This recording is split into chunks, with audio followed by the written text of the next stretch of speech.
खबर शामिल करते हैं पाक पतन से। सैयद हसन अब्बास बुखारी की रिपोर्ट के मुताबिक सूबाई वज़ीर औक़ाफ़ मजहबी अमूर ज़कात और शर्ब बैरिस्टर सैयद अज़फ़र अली नासिर साहब से पहले दरगाह हज़रत बाबा फ़रीदुद्दीन मसूद गान शकर रहमतुल्लाह अलैह पर हाज़री दी और फूलों की चादर चढ़ाई। एडमिनिस्ट्रेटर औक़ाफ़ गौहर मुस्तफ़ा ने सूबाई वज़ीर और सेक्रेटरी औक़ाफ़ सैयद तैर रज़ा बुखारी का इस्तकबाल किया और दस्तार बंदी की। इस मौका पर मुल्क व कौम की सलामती और खुशहाली के लिए खसूसी दुआ की गई।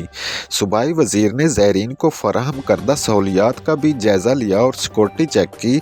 सूबाई वज़ीर ने महकमा औक़ाफ़ पंजाब की जानिब से दरगाह बाबा फ़रीद पर मुनअक़िदा इस्तेहकाम पाकिस्तान कॉन्फ्रेंस की सदारत की।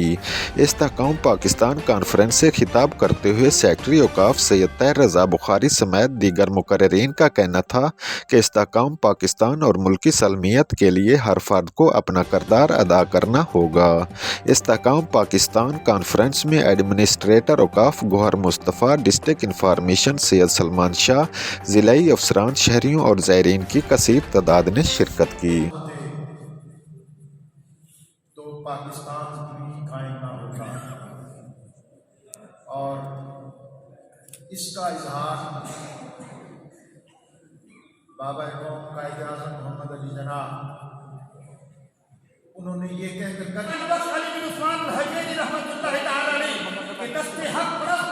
इस्लाम कबूल किया।